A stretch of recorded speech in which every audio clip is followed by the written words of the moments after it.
Good evening, Wakefield, and welcome to the Tri-Board meeting, Wednesday, October 21st, 2020. This meeting involves the boards of Town Council, School Committee, and the FinCom. I'd like to call this meeting to order and would also would like to receive the assents from both chairs to move ahead at this time. Jim Sullivan and Amy Purcell. Yes, I agree. Thanks. Yes. Excellent. So what I'd like to do is have each board have their members introduce themselves.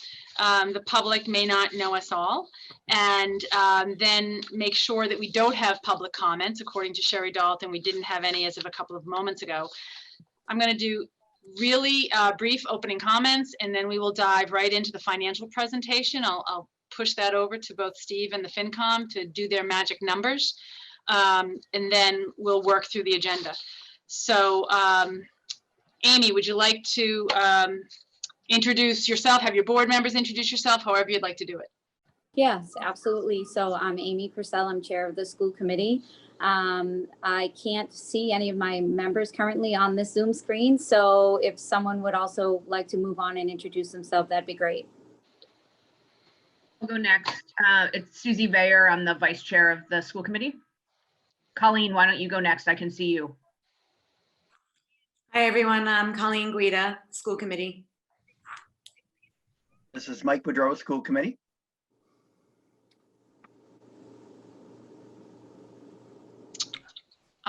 Hello, everyone. This is Greg Liakis, newly reinstalled on the school committee. Hi, everybody. Hi, I'm Darcy Burns, new member of the school committee. Excellent. Thank you. That's all I think we have right now. No, Tom Markham. Tom's on? I can't see him. I just Okay. didn't know. Who was I on. don't see Tom. He's probably going to join us in a moment, but Tom Markham, valued member of the school committee. Thanks, Amy. Jim, would you like to have your members introduce themselves? Good.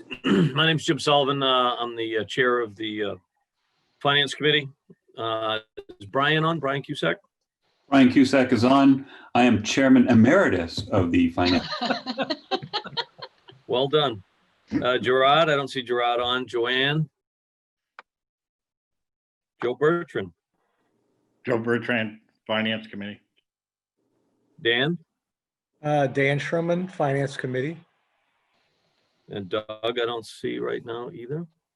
And then Dennis.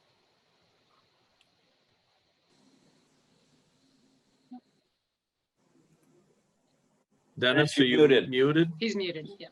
Yeah. Stefan? Hi, good evening, guys. Stefan Chase here. Thank you. Amy? Hi, Amy Forsyth, member of the Finance Committee. Very good. Don? Good evening, Don Ravenel, a member of the Finance Committee. Very good. Is Evan on? I don't know if I saw Evan. Yeah, there he is. Yep, Evan Kenny, FinCom. Very good. Bill? Bill Boudry, not emeritus, FinCom. And Teray? Good evening, everyone. Teray Howell, new member of the Finance Committee. Thank you. And David? David Mastriani, another new member of FinCom. Excellent. Thank you Thank all. you. That's it. I'm Ann McGonigal Santos, chair of the Town Council. I'm looking down at my list. Let's see. We're all Julie. Julie Smith Galvin, Town Council, Vice Chair. Thanks. Maureen. Maureen Butt, Town Council. Ed. Good evening, I'm Ed Dombrowski, the Town Council and an alum of the Finance Committee. And I think that's all we have for Town Council. And I'm here as well. Oh, Jonathan, I'm so sorry. That's okay. Jonathan Chides, Town Councilor, also an alum of the Finance Committee. So glad to be here. Thanks so much. Sherry, we still don't have any public comments? Correct, Dan. No public comment. Excellent. I'm just going to give very briefly some opening comments. This is the second tri-board meeting that we've had, which involves the entirety of each major board in town and is now part of our enhanced and more transparent budget process. I'd like to give a nod to Ed Dombrowski for coming up with this idea last year and really putting it in play. Tonight, we will provide the town with critical information regarding the financial picture of the town based upon historical data, trends vetted through the forecasting committee of the finance committee, and predictions for the future. As you can well imagine, all of this is made more difficult based on the COVID-19 pandemic. However, because of the thoughtful and prudent policies adopted by town council, FinCom, and actual actions taken at town meeting by the voters over the years, we hopefully will show to you tonight that Wakefield is in decent shape to weather this storm. Nevertheless, there will be a cautionary note as we go through the presentations. Please understand that we need to engage in a bit of belt tightening. When and where to do it, the timing of that is critical. In other words, based upon the fiscal landscape ahead, we may need to phase in some projects and programs over a little lengthier time than we had initially imagined a year or so ago. I assure you, though, that every member of all three boards is up to this challenge. At this time, I would like to recognize, I believe, Dan Sherman. I'm passing this off to you to start the financial condition in the PowerPoint slides. Thank you, Ann. I believe the first slide, please, Ryan. Next slide. There you go. So as I've done in the past, this is a slide based on our local receipts. And one of the things that we're really concerned about is how much the COVID-19 will affect our receipts. And you'll notice that for fiscal year 20, there is a bit of a drop from fiscal year 19. And we're attributing that to the effects of the virus. So for example, our main driver has always been the vehicle excise taxes, which is the blue bar at the bottom. And that's down about $300,000 from fiscal year 19. We also saw other excise taxes that are lower by $250,000. Penalties and interest is down a bit. Fees is down. Rentals are about the same. Other department amounts are about the same, but all in, we're short about $500,000 between fiscal year 19 and fiscal year 20. And as we get into discussions for 21, you're going to see that we're looking at this figure of roughly 7.5 million to be quite a bit lower, for 21 versus 20. So next slide, please. So our state aid, we've got another bump on state aid, roughly a 4% increase from 19 to 20. However, because of the virus, right now we're leaving this at the same number based on the governor's intent.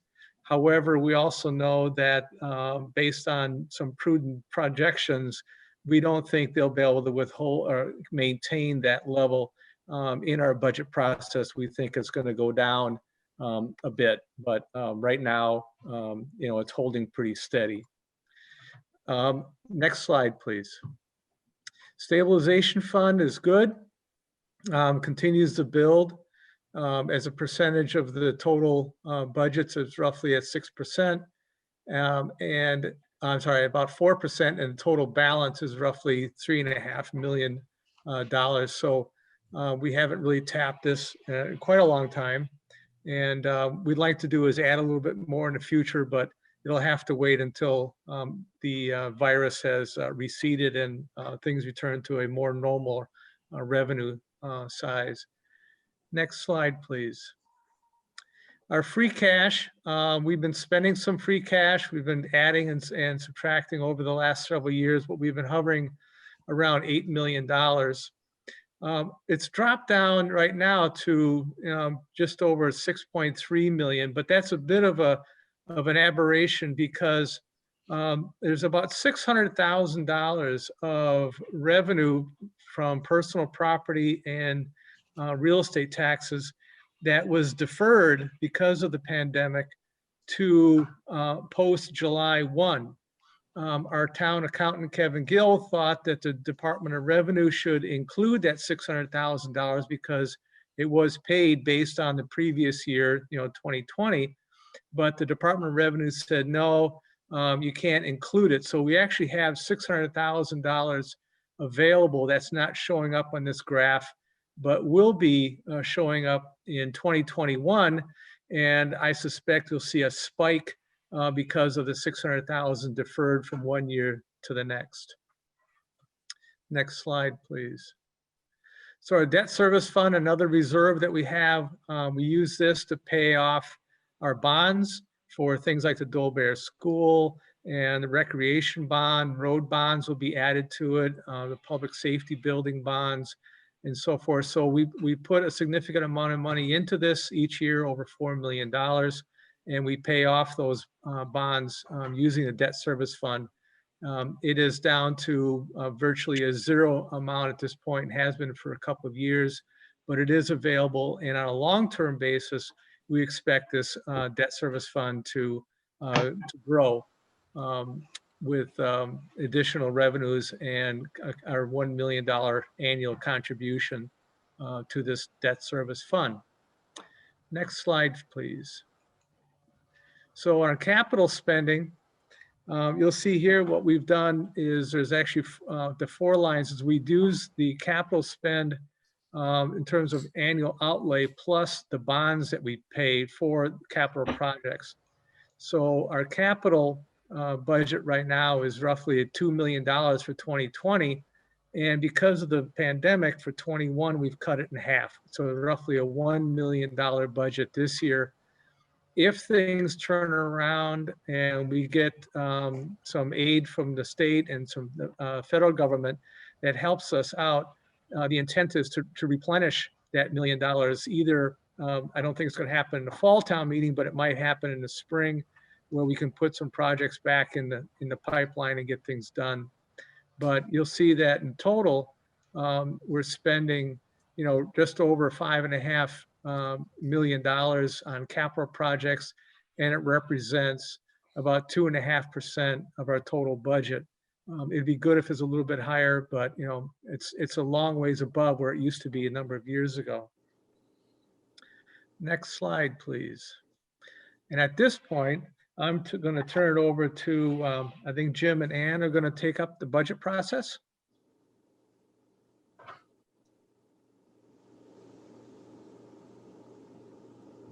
You're on mute, Ann. Ann, you're on You're mute. muted.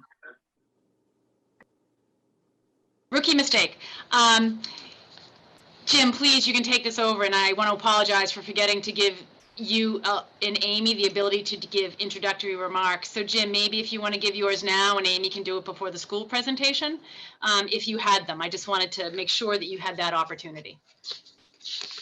No, thanks. I guess the only remark I would give briefly is, as we look through the slides and look through the information, after the forecasting and some discussions, it's going to take some conservative, cautious, forward-moving process as we try to get over this situation we're in and look to see what the future health looks like financially overall for the, receipts, et cetera. So that would be it. So basically the budget process, meetings begin in the fall with the executive team, if you would, Steve and department heads and et cetera. And eventually it trickles through some of the boards, is particularly our subcommittees on the finance department and the finance group for the subcommittee meetings. As noted in the slide, everybody's strongly encouraged to level fund everything other than obviously contractual obligations, and new projects, should be, vetted out against your budget priorities. Every line item is typically reviewed through department heads, whether it's Doug Lyons and through his process, or Steve through his team, and that's certainly an important aspect. Then obviously the steps, the presentations get done starting in January after our FinCom subcommittees have talked to the department heads, and those take place in in January and slide right on through towards town meeting, and then the town meeting presentations to the town prior to the spring town meeting, and then again at town meeting, typically in the spring timeframe. So, next slide. Did you want me to cover this, Ann? Yeah, absolutely, Jim. And I just would add to the previous slide, although we don't need to hit it, that we started having a much more robust engagement with the budget process a handful of years ago, and formalized that. And I think it's made a world of difference in how the budgets come before you, and how you're able to handle them with ease, or it looks like it's with ease, to then have our board vote on it. So I think us coming together to formalize the budget process has been such a win for the town. So please go ahead with this slide. Great. Yeah, and to that point, a year or two ago, we wanted to try to ensure that the subcommittee chair liaison attend your meeting when the department head is presenting to add any additional information or help answer questions. And that's been very valuable as well. Thank you. Absolutely. So this kind of overviews it gives the overview of the information we just talked about as far as the forecasting, planning and forecasting committee took a look at where they believe things will turn towards next year, and that we held a meeting in late September as a finance committee to just talk about that, to kind of review that, to understand the forecasting for the next year.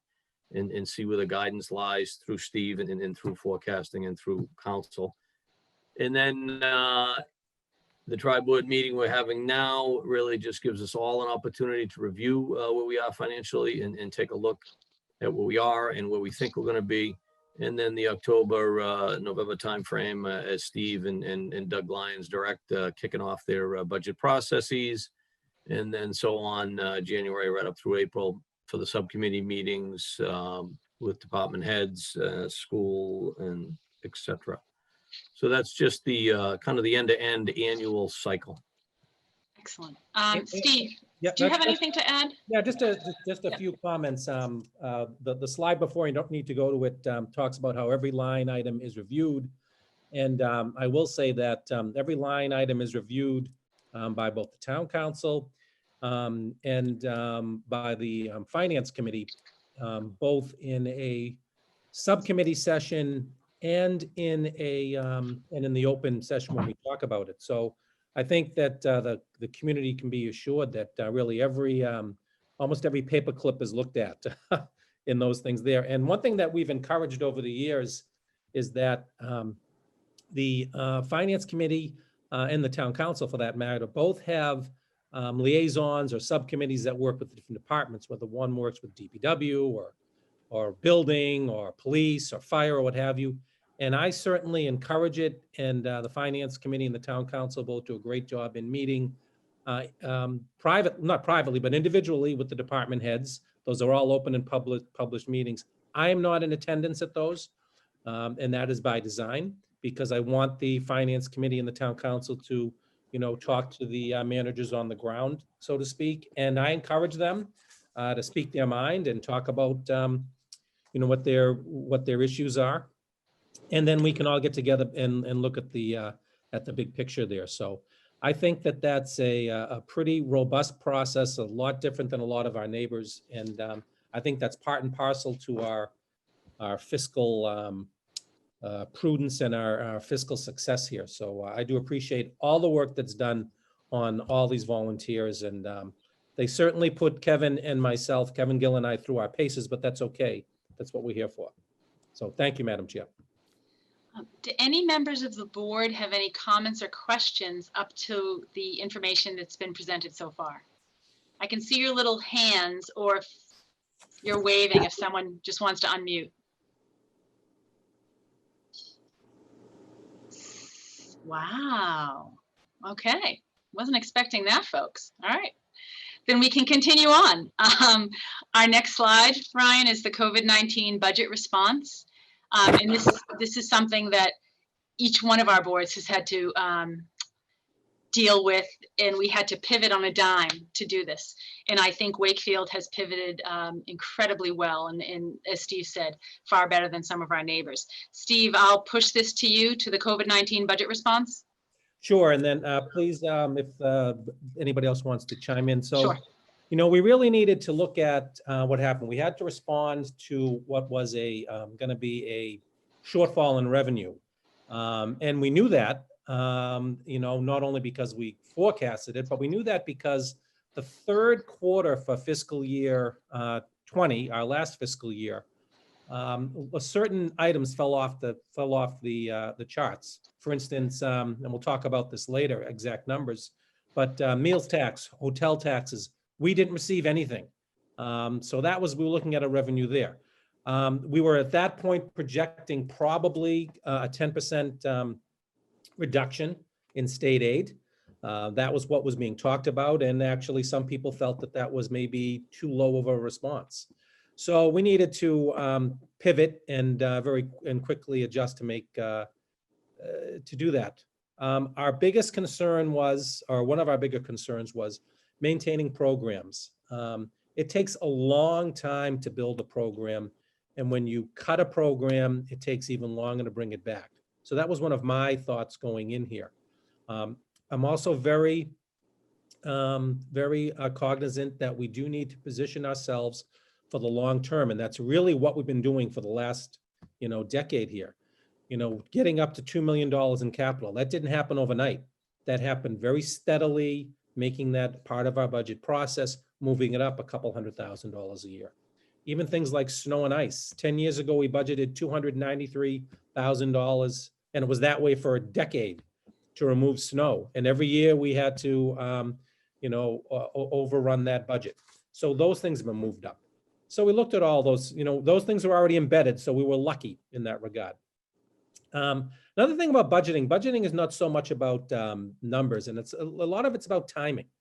So in capital, we looked at some of the capital things, tough to do, but I think like Dan said in his opening remarks, we thought we would bifurcate that and look at half in November. I would have loved to have looked at half in November, but at this point, we still don't have a state budget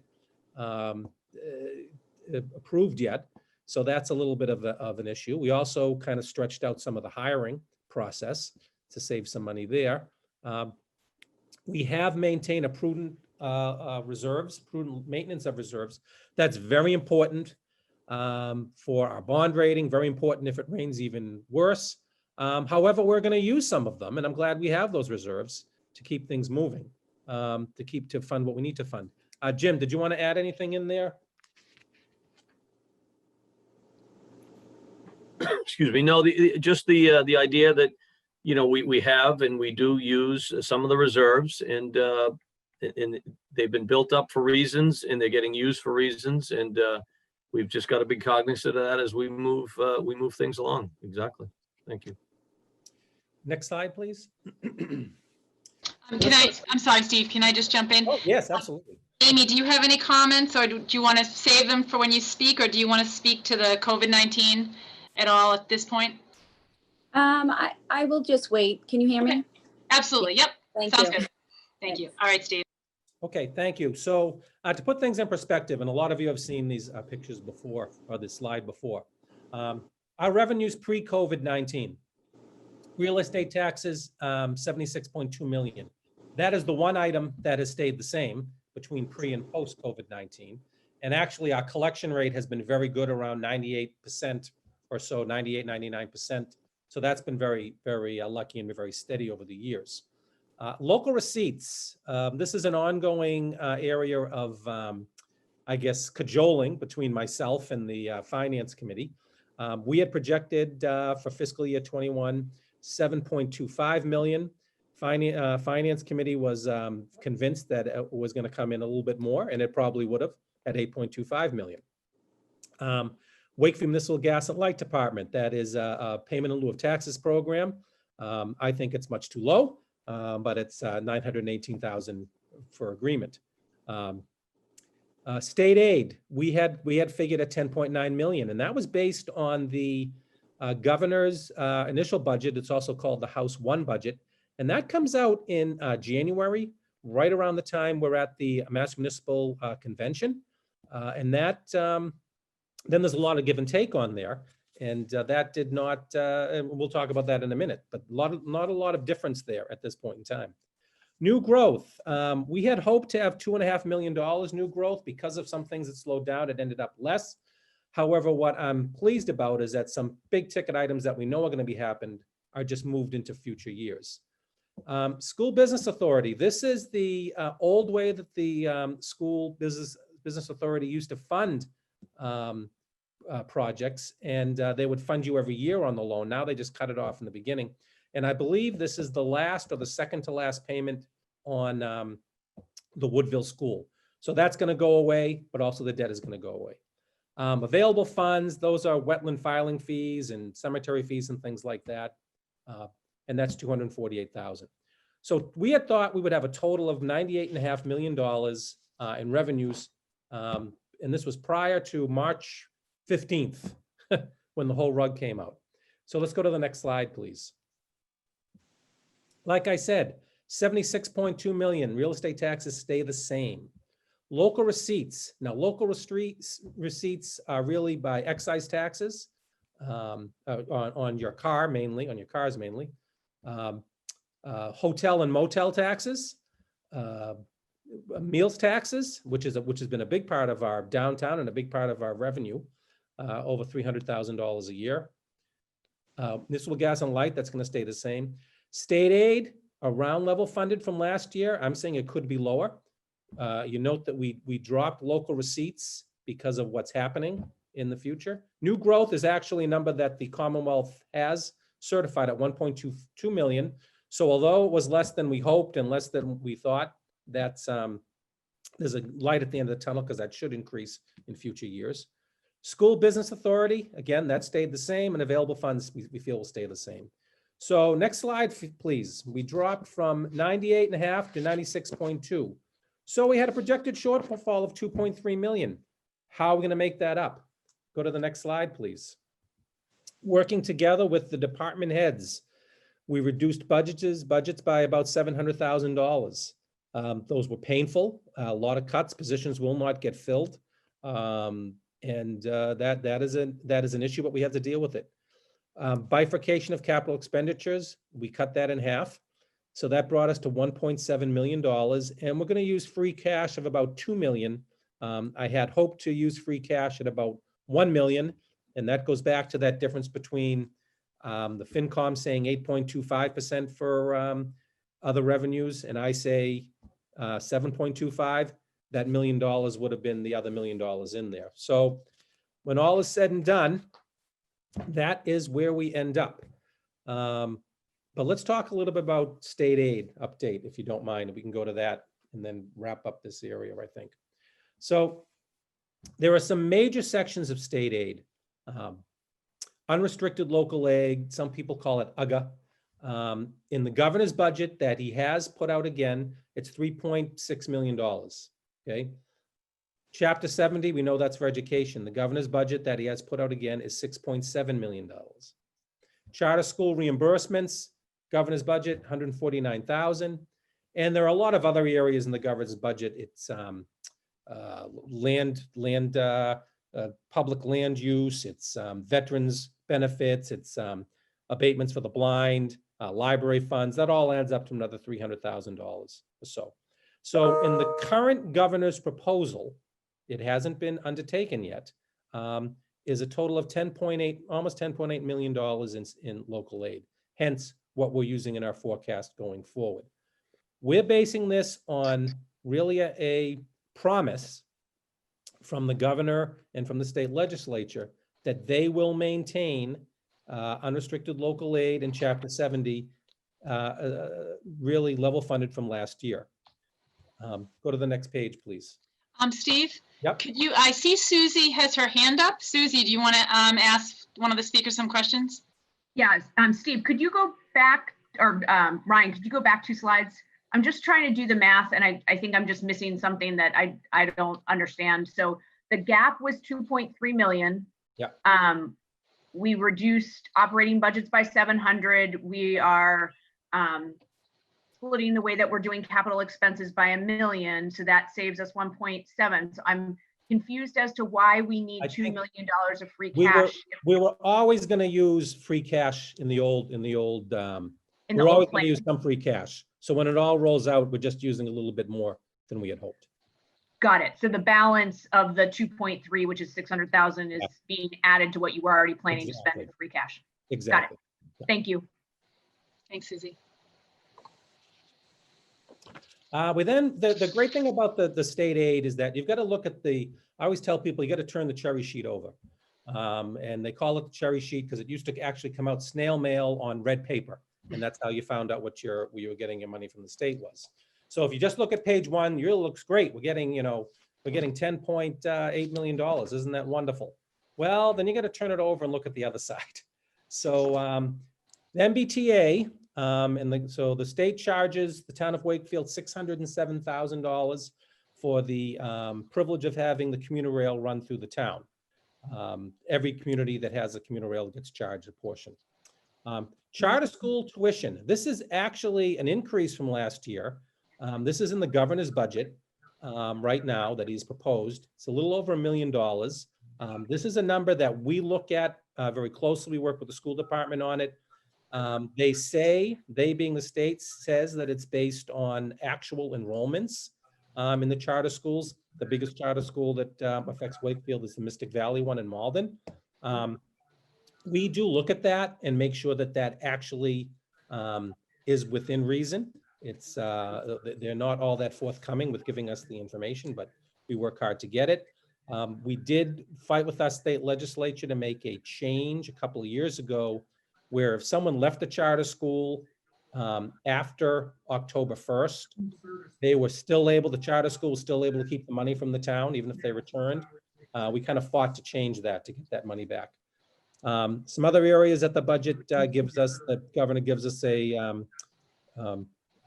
some costs on is about $74,000. That's not a lot. So on the governor's budget, he gives us 10.8 and he takes 1.7 million away. That is all accounted for when we're doing our forecasting. So we all know that that's going to be in there. Steve, can you just say something about the fact that as we go into our November town meeting, we have never entered that meeting without having a state budget? I can, if you go to the next slide, it's number 1. Oh, it is. Okay, look at that. There we go. I was looking at my notes. Yeah, I would say that I have been probably involved in town meeting budgets for close to 30 years now. And yeah, can we please make sure we're all muted, please? Thank you. Thank you. So I can never recall, and I don't know if Dan Sherman, who has a few more years than I do in this business, if he can recall ever being this far in the year without a state budget. So what this means is that we're going to be making decisions and setting our tax rate based on what we have, the information that we have. Sometimes we've had to do this in June or May or June in our town meeting, but it's always been finalized. Certainly by November it has.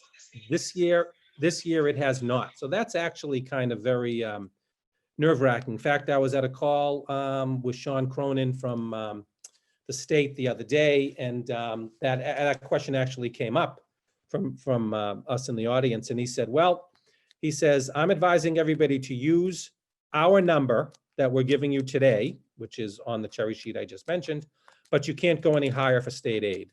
And I'm thinking, why would anybody go any higher for state aid? But maybe there's someone that knows something that I don't.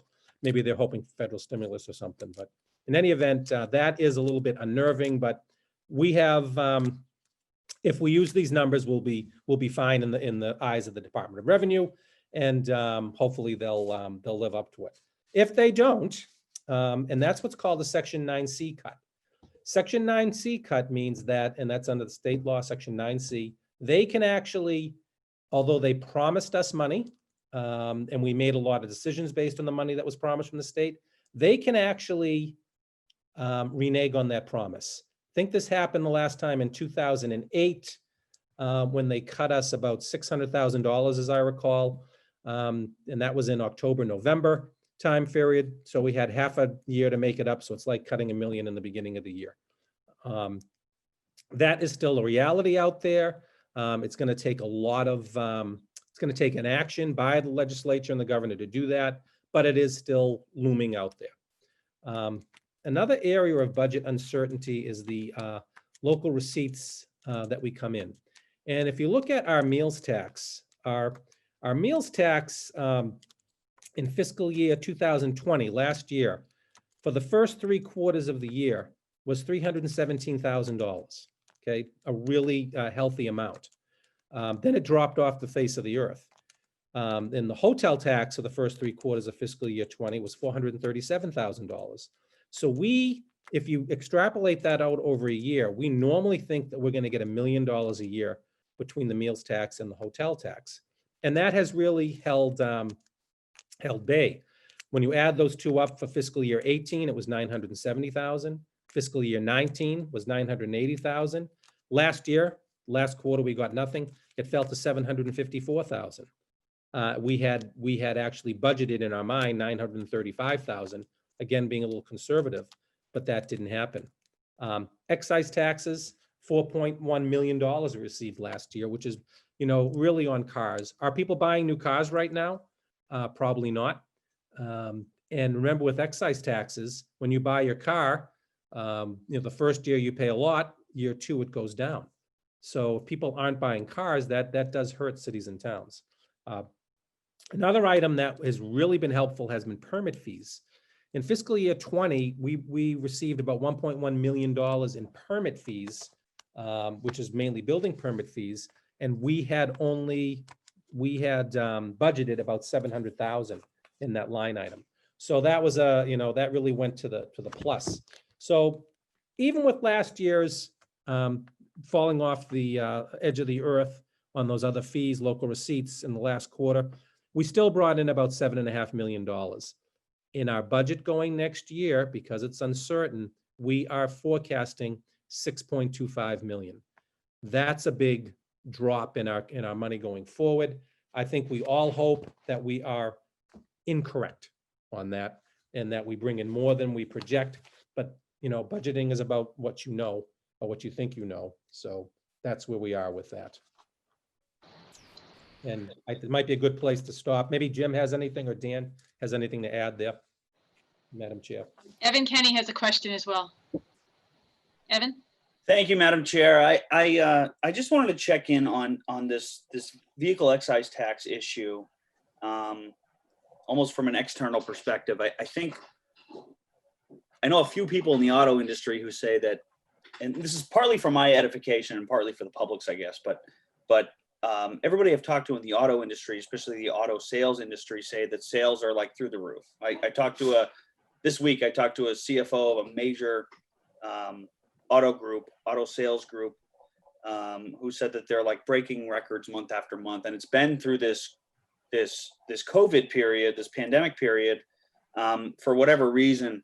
And so we're talking about people aren't buying cars. Can we talk about the sort of contradiction between what's happening right now in today's day-to-day economy versus how it's affecting our revenue in motor vehicle excise tax? Is it a function of sort of the valuation schedule being delayed from our revenue schedule, or what's going on there in terms of the lack of a parallel between what's going on in the auto sales industry and our revenue stream from motor vehicle excise tax? Well, what we do is that we do send out, we call them commitments, through the deputy tax collector about all the excise, all the cars that have been brought in, and when they're registered, and we send those out 2 or 3 times a year. Tax collector is great about getting them out and getting the money in and applying it to our bottom line. Like I said, last year we brought in $4.1 million in motor vehicle excise taxes. I would love to think that the valuation was up there like you thought. Our sales going through the roof because they're trading in cars, and we're really not going to see a big jump with us here. So I think we'll have to play that out. I've always been conservative over the years, and I think that the term Chicken Little has been used with certain FinCom members, and my feelings on this. But if that comes in way higher and we find out midway that it came in much higher and we can expect it going on, the beauty that we can do is we could look in the Springtown meeting and maybe add back some of those items that Dan mentioned in capital or what have you. Steve- We'll watch that. We'll watch that, Devin. I hope you're right. Steve and Ann, this is Dan. I read a similar article about the car sales, but they were talking about used cars. Used car sales are way up. They can't keep them on a lot. I've checked with the dealer near me, and they said we can't keep used cars on a lot. So used cars, though, are much less valuable, and the excise tax is based on the value of the vehicle. So maybe the difference between new cars versus used cars is what Evan is seeing. Madam Chair, my only comment to add was relative to the local receipts. As Steve mentioned, we usually have a robust debate at Finance Committee on local receipts with Steve and Kevin, and I think his lower number at this stage is certainly the right number to be leaning towards. So thank you. Thanks, Jim. Does anyone else have any questions or comments at this point? No. Okay. Steve, I think this next slide is going to be really interesting for people to see, because you hear about the CARES Act, you hear about money, federal money coming in, the fact that we have different buckets of federal money, but to lay it out so that everyone understands where we're trying to grab some of the lost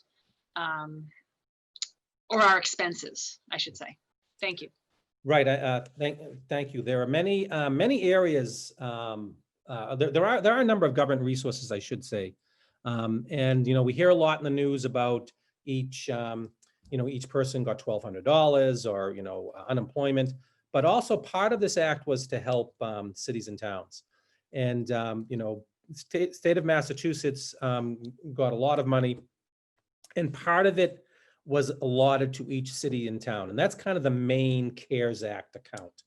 And that is, Wakefield was allotted $2.4 million or 2.38 in that ballpark. And so that is an account that we go to cover COVID-related expenses. And those can be hiring the greeters at town hall, to buying PPE, to buying masks, to a lot of things that we'll talk about later on. But that's available to the town. What it cannot be used for at this period in time, unless they hit a deal today that we don't know about, is for revenue enhancement, revenue plugging. Early on, when we had many seminars or webinars with the state really kind of led us to believe that they were hopeful, I should say, that it could be used for revenue plugging. So we kind of held that in the back of our mind. Within the whole CARES family, though, there are a number of other items that are government resources that are more targeted. And I know that Doug and Amy will talk about this later, but it's kind of good to at least give a little preview here. The Esser Fund, Esser Relief Fund, which is educationally for the schools, $102,000. That is not part of the 2.4. That's extra. That's on top of that. The COVID 225 per student fund, $768,000. A technology remote learning grant, and Doug can talk about that. They got another $66,000. I guess wonderful WEF gave $25,000 and community gifts of $101,000. So we look at every other bucket of money we can. Now FEMA, which is, there's no number here because we have, the way that the FEMA grant works is that we will spend the money, we will go to CARES because CARES will give us that money quicker. We will then, and this is what the state is advising us, we will then go and apply to FEMA.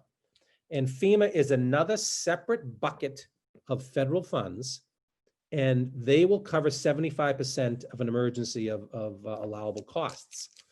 And we are putting together our FEMA submission, which will be, I think, at the end of this month. And this will actually reimburse us for some of the money we already got reimbursed to under the CARES Act, and that'll go back into the CARES Act. So what the state is telling you is that FEMA will usually cover, like I said, 75% of a flood or of a snowstorm when they do and things like that. The 25% match is the community. So we would use the 25% CARES as the match to the FEMA and then have the other CARES available later on. So there's a lot of paperwork being done, and Tom Walsh and the department heads have been great about getting that in. And that is a big part of our process here. So FEMA is blank right now because what comes in will most likely go back into the CARES Act. However, there are also some items that FEMA covers that CARES doesn't, and vice versa. FEMA actually is going back a little bit earlier in time. The CARES Act, I think, starts from March 1st, and FEMA goes back a little bit earlier. So we actually have taken advantage of both of those, and actually some of the CARES Act money that we already received, and we'll talk about that later, came in fiscal year, the last fiscal year, and covered some expenses that we had then. So we're looking at all these different boxes of money, or buckets of money. If I could just put in a plug for Tom Walsh, I think when we first hired the emergency management, filled that position, and I'll be the first to admit, I think I voted against it initially and have unbelievably supported it every single time because Tom's amazing. But we talked about potential disasters that were down the road, and no one could have imagined this.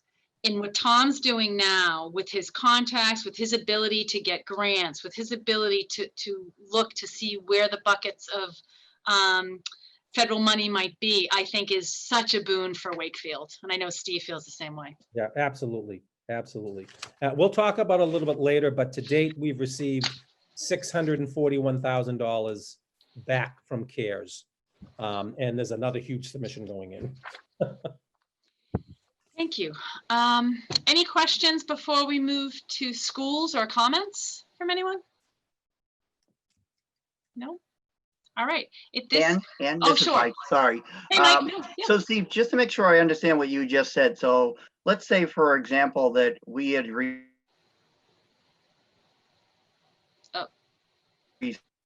I think you're freezing, Mike.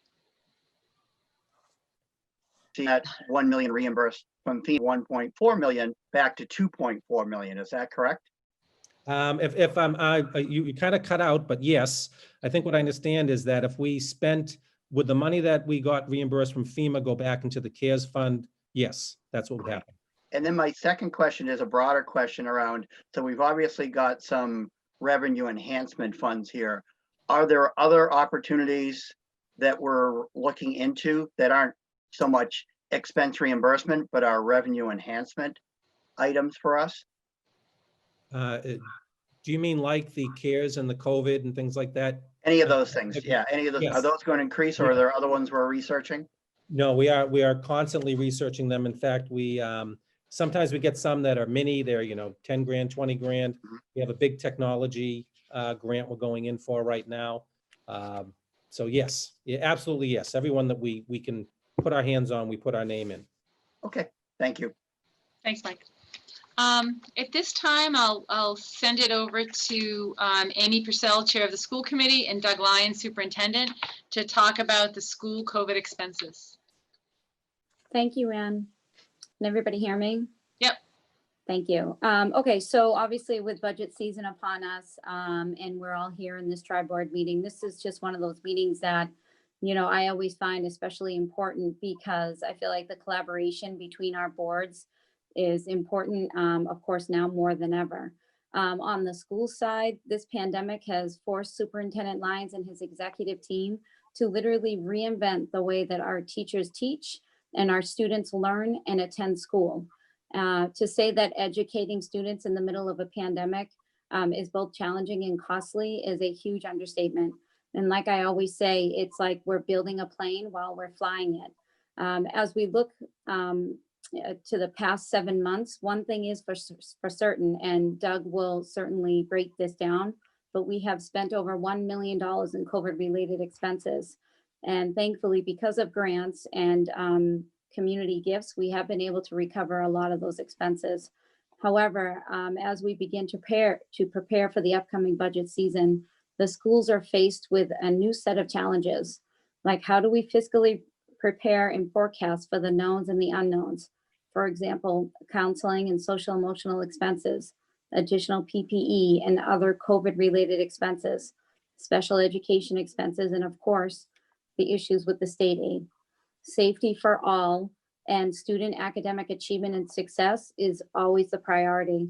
But as we begin this budget season, it's important to note that it really is too early to understand the full scope of this pandemic and how it has affected our students, which is why I think our collaboration tonight and moving on is crucial as we continue to work ahead together. And with that, I will pass it off to Doug. Thank you so much, Amy. I appreciate it. Thank you, Ann. If we could just go to the next slide, please. So before I get started on just kind of a budget overview or where we are in regard to our budget at the end of September, I would just like to just kind of create a little bit of a context and letting committee members, but also the community know that our work that's happening now, you know, how we're doing our work is very different, right? Like our teachers and like parents and families that are trying to support teaching and learning both in school and outside of school differently than they did a year ago.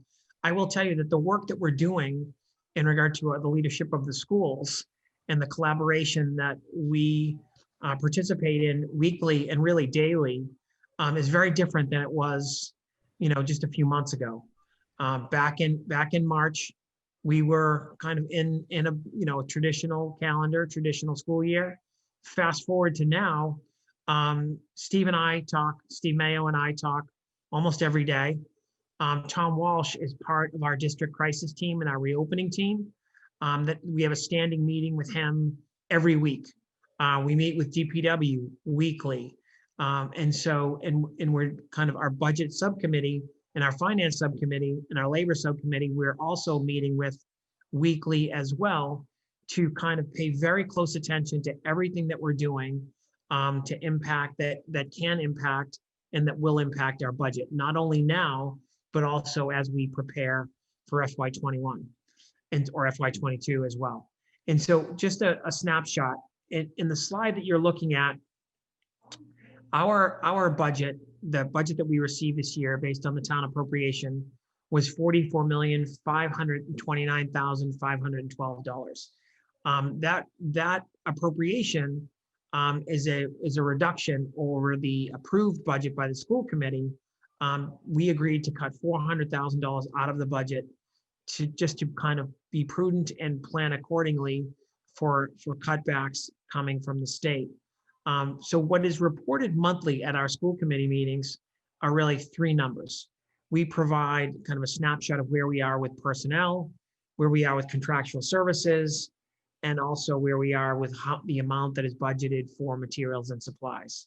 So in regard to those allocations, $36 million is dedicated to personnel, $6 million is dedicated to contractual services, $1.8 million is dedicated to materials and supplies, and all of those three kind of budget areas added together equal our $44.5 million total appropriation from the town.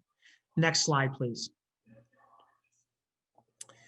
So in regard to the COVID-19 related costs, for personal protective equipment, the cost for us this year was $287,000 at the end of September. That's what we have spent up to date at the end of September. The amount of money that we have spent for custodial costs, for maintenance and cleaning is $138,000. We've also invested an additional $150,000 in building maintenance and supplies. And those things have included a third-party engineering firm by the name of Bala that has done a complete evaluation and assessment of all of our HVAC systems. And they have provided executive summaries for each school and made recommendations about what we can do to increase the quality of airflow and how to increase filtration to limit pathogens and to keep our teachers and our students safe. We've put screens in where there weren't screens to make sure that we can keep windows open safely. We've added filters, air purifiers, as well as we've invested in storage containers to move furniture and other supplies out of the schools to kind of make space or to create distance so that we can teach children in schools in our hybrid model while maintaining a social distance. Next slide, please. So in regard to the additional costs, so we have created a full remote virtual school within our public school system. We have about 352, 354 students that are participating in grades K through 12 in a full remote learning program, meaning they do not come into school during our hybrid in-person days at any level, right?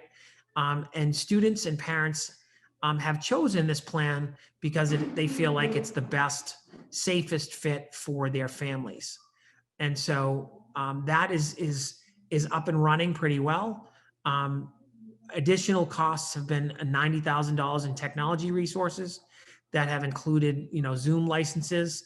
We're using Zoom now in a way that we never thought we would, and we're looking into the future, and we're kind of convinced that Zoom is here to stay, and we're going to be meeting on Zoom for the near future and beyond. So we've also purchased Chromebooks so that we are one-on-one in grades K through 8. And we have a BYOD program at the high school. We've also purchased hotspots for students and families that have difficulty maintaining wireless or getting wireless access. So the additional kind of full-time equivalent costs for 2 new custodians that we've had to hire to support our cleaning protocols has been $164,000. And all of our members of the Wakefield Public Schools participate in a daily attestation, which is it's pushed out to phones or email. And it's just a check-in to make sure that anyone coming into our buildings are symptom-free, and they follow the CDC checklist. And so we ask people to provide that information just as a check. There's a cost for that. With the total COVID costs through September at $1.48 million. Next slide, please. Doug, can I ask you something quickly? Sure. On that? On the thinking about what Steve had talked about to recoup some of these costs, do you have any guess how much you might get from the CARES Act or from any of the other buckets? It's covered in the next slide. Oh, the next slide? I keep doing that. I'm so sorry. You're just ahead of us. I might have a question for you, Doug. Going back to the previous slide, those 2 new custodians and the additional nurse. Yes. I would assume that those are not sort of planned to be long-term permanent positions. That's sort of through the crisis. And I got to tell you, I don't actually understand why we're closing on Wednesday still, but that's a separate discussion. Why we're doing cleaning isn't that big a deal, ventilation is. But the plan is to not have those custodians on? All 3 of those positions, Doug. I think they're all 1-year contracts. Okay. Right? So depending on when COVID ends, Doug, we would look and evaluate those positions. All right. Jonathan, I see your hand up. Thank you, Madam Chair. Just 2 quick clarifying questions.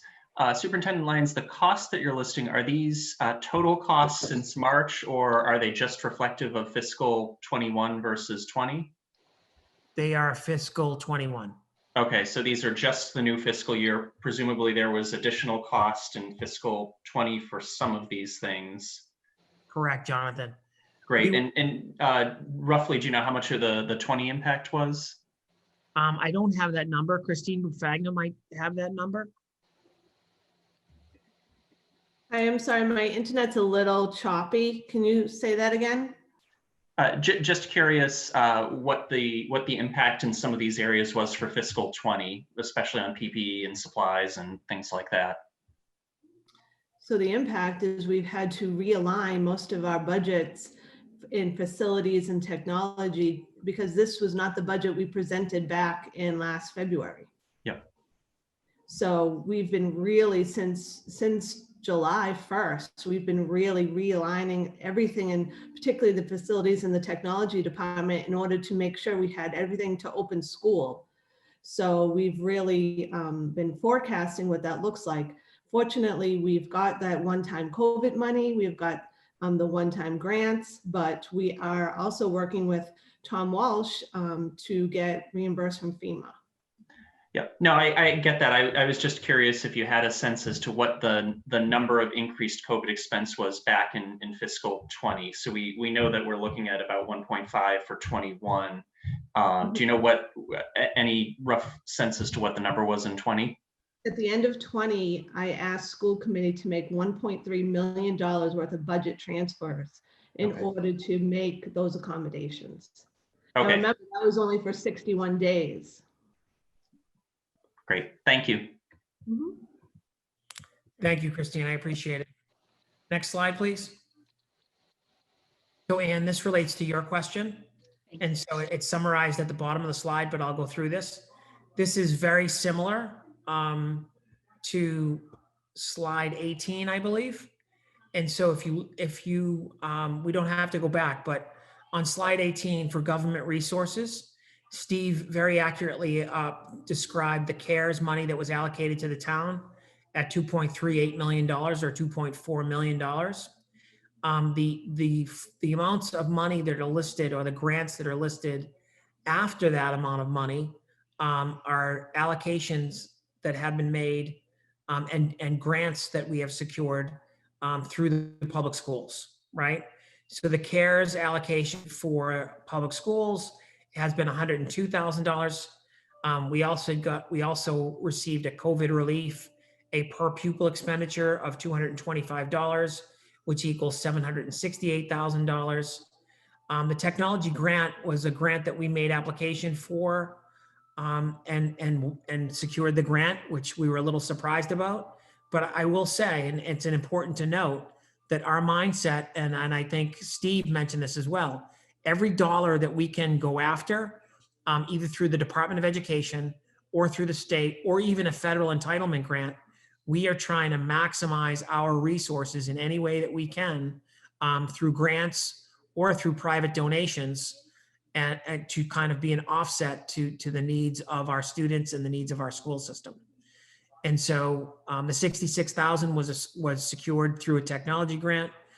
WEF very kind of generously decided to kind of forego the traditional individual grants that teachers make application for every year.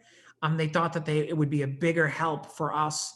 And with that $25,000, it was invested in technology. And we purchased cameras for classrooms so that students could participate remotely and teachers could teach remotely. That's been a tremendous plus for us. You know, and Elizabeth Russell and her leadership group at WEF have been amazing. And so we've also received individual donations that amount to $101,000, which we are tremendously grateful for, in that community members have decided that they feel like they can support schools and make donations. And these monies that have come in have really benefited families in regard to food service and our ability to feed families over the summer. Just a point of reference, you know, a very short time ago, we were supporting families over the summer. We were feeding about 80 families.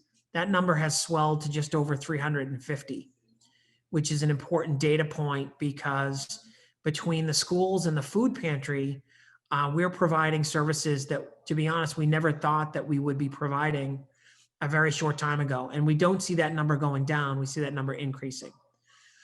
So in terms of the total additional COVID revenue, right, of only $1 million. We've spent $1.4 million to date, which leaves a shortfall of $421,000 as of the end of September. Michael? Yeah, Doug, you had a good point there. To date, we've spent 1.5 million that we have a shortfall. You know, you've obviously predicted certain things like having janitors for the full year as well as a nurse. Are there any other things that keep you up at night that aren't even in the 1.5 million that really have you concerned going forward? You know, I think COVID, Michael, keeps us all up at night, at least a few nights a week. At this point in time, I think we're problem solving new problems every day. So it's tough to say that it's any one thing that keeps me up. I think we're just trying to really be thoughtful about every penny that we spend, every position that we fill, and how we're spending our money, because we're looking to the long term about how we can keep kids in school and how we're going to need to support students differently as we move forward. And I talk a little bit about that at the end of my presentation, Mike. Can I jump in? I'll tell you what keeps me up at night on a pure budget standpoint is that the COVID relief, the CARES Act as we know it right now, expires on December 30th of 2020. Okay, not December 31st, and I don't know why, but December 30th of 2020, that's when it expires. So one thing that we're doing in our next submission is we're kind of extrapolating what we think these costs are going to be through December 30th to put it into the CARES Act and come back through. I think that that'll get extended at some point, but that's one thing that we do. So those extra custodians, extra positions, you know, what we think will be costs of PPE and things like that, we're throwing in the next two submissions because we need to kind of see what we're going to spend through the end of December 30th. So that's going after that. That gives me a little bit of pause. Thanks, Steve. I see Julie has her hand up. Just about that, Steve. So what you're saying is when it expires at the end of December, you can't pay forward any costs after that. The whole program is over. If As it's of not today. Yeah, and that FEMA is separate, but CARES is, that's what CARES is set up as right now. Yes. Okay. So the negative $420,000, yes, we worry about that. Yes, I worry about that. It's a point of conversation weekly in our subcommittee meetings. But one of the things that I'm cautiously optimistic about is exactly what Steve just described, right? So we are working with Tom Walsh very closely, and we will be providing documentation that we're using to put in to FEMA to be reimbursed for these costs. So we're anticipating that as of right now, that we're going to be able to get a large portion of these costs reimbursed. We don't know. I think I would be naive to say that we believe that it would be covered by 100%. But we do think a large portion of our operating costs that relate to COVID will be taken care of through future application, through current application to FEMA, but also through future application of monies and grants that are available. So next slide, please.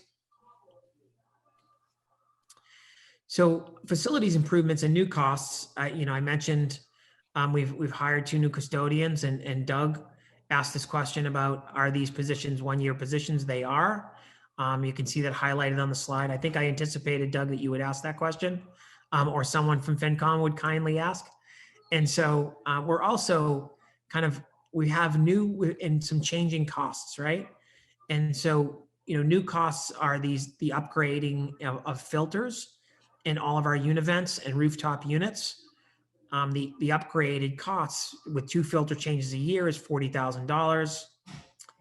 We've added screens to our buildings that have needed screens at a cost of $40,000. The questions, some of the questions that we're wrestling with is, what is preventative gear or preventative equipment going to cost us over the year? We've kind of forecast that out, but are there going to be changes in the needs of what protective gear looks like? As we learn more about the virus, are we going to need to purchase new equipment? Those are some questions. And as we continue to deep clean and kind of maintain our air purifiers, those are going to be new costs kind of year over year. Next slide, please. We've also hired a third-party cleaning company to support in cleaning all of our different sites in the middle of the day based on our elementary model. This cleaning company, the CCC cleaning company, is $1,500 a week, and that is to accommodate our elementary buildings.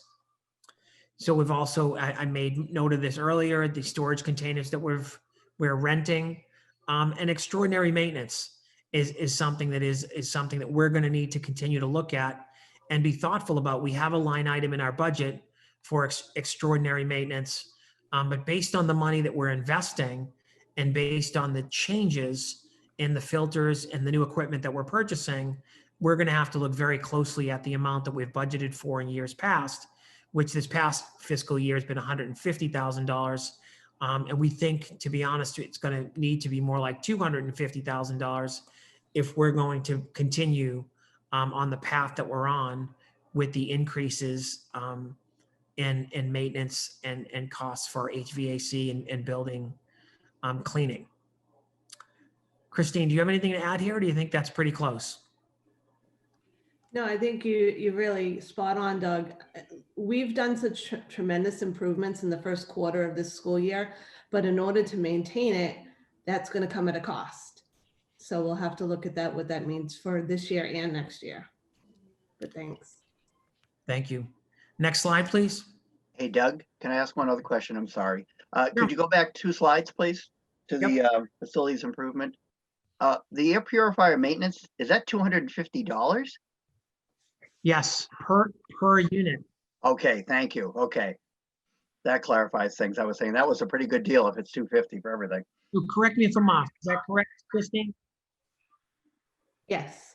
Okay. They have a monthly cleaning that we have to provide for our. And how many air purifiers do we have? In the district right now, just over 100, but we're anticipating another 100, hopefully by the end of this month. Okay, thank you. So, which brings us to knowns and unknowns.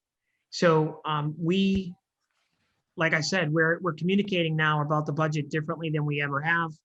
We're collaborating with the town and departments differently than we ever have. And, when we're starting to look at and work with our subcommittees around being prepared for budgeting this season, and we're looking at costs as we have in the past around what are knowns and what are unknowns. So one of the things that is known is that there's going to be an increase in special education needs due to the 61 days that we missed last spring and due to the current schedules that we're in. Students are experiencing tremendous learning loss and gaps in kind of their education. So one of the things that we, and I think every district is wrestling with, is this idea of how do you make up those gaps and how do you provide service over the short term and over the longer term. One of the things that we're really committed to is to building budgets to meet the needs of students in the current model that we're in, but also beyond that. So we're looking at budgeting not just for this year, but we're also looking at budgeting for the next 3 years. And that's an active conversation that we're having, not only on the school side, but with our partners on the town side as well. So special education evaluations are also increasing. So I've talked about Zoom being here to stay. We're also learning to teach students via Zoom and remote services in reading, in speech and language. We are providing to students on IEPs, and we're providing to students that are on 504s as well. And so remote services like, for example, telemed, these are new things. They're here to stay. And we will need to continue to provide services in that way. Additional FTEs, nurses, service providers, and facilities are questions that we think are knowns that are going to continue to be demands as in this COVID environment as we move forward. Unknowns, and I think Amy alluded to this, is what the emotional impact and counseling needs of our students over time are going to be. That's a question. It's an unknown. We know that the kind of the social isolation and the academic isolation that a lot of students and a lot of families and parents are currently experiencing in quote unquote working from home over long lengths of time. It's in some respects, it's made commutes better, it's made us more efficient, but it has also made people very isolated. And the effects of that are starting to play out, and we're starting to see glimpses of that and learn a little bit about that. But the social emotional needs of our students is something that we're going to need to kind of get our arms around to understand what moves that we're going to make in regard to prioritizing budget resources as we move forward. We're also anticipating, and right now we don't have an exact number, but we're in conversation with our Director of Special Education, Lynn O'Neill, who will be giving an update at next week on special education, but out-of-district placements is an unknown at this point in time. Ongoing COVID-related costs, as well as state support is a question, right? Next slide, please. So challenges and beyond, we're looking at obviously safety and what it means to keep students safe and adults, faculty and staff safe to continue to be in our buildings. That's a question. We need to look at student achievement. Parents are curious about how their children are developing socially and emotionally, but also how they're developing academically. How are we representing their growth and achievement? How are we addressing equity? I've talked about equity with this tri-board and at our school committee meeting for a couple of years now. We need to think about equity not in terms of just the reallocation of resources for student groups that may need different resources, but we also need to think about outcomes in regard to being committed over time and making sure that students that need help to graduate on time are getting the resources that they need. Students that need help learning to read in K1 are getting the support they need.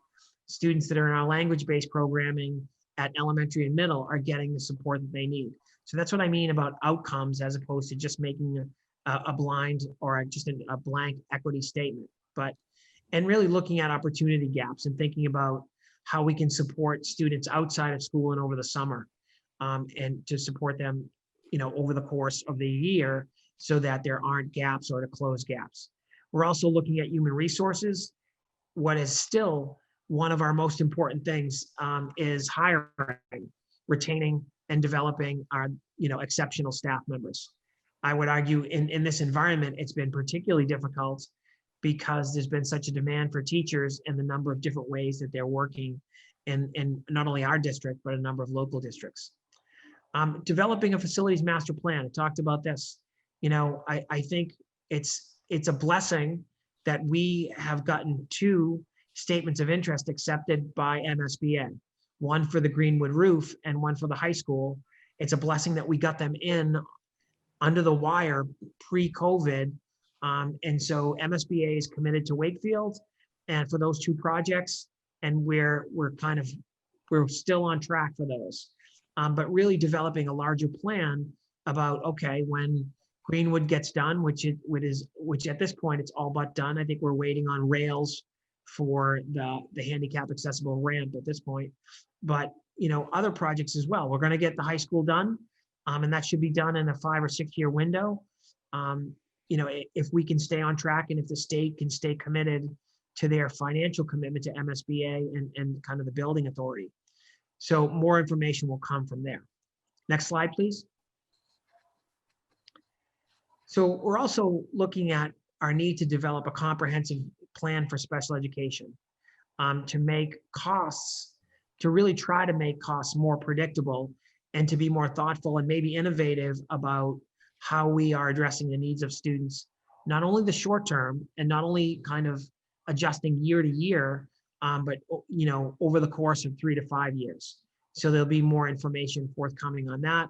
And that plan will also include kind of how we are supporting our English language learners as our numbers increase in the district for those student populations as well. And there's still an increased demand for STEAM and computer science offerings, as well as early college enrollment. So those are things that we are discussing in regard to budget priorities and really being thoughtful about how we might be able to provide those. Next slide, please.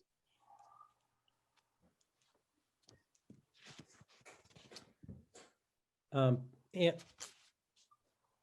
Steve, can. is this, Yep, I Steve, can- do you want to talk now and then we'll come back to the high school? Sure, absolutely. So of the $641,206 that we received, that was the vast majority, if not all of it, was for fiscal year 20 costs. All right. So I think that was maybe unclear when I stated before. And I can give you some breakdowns on that. Protective measures in municipal buildings, mask deliveries. Remember, we delivered masks for the entire town.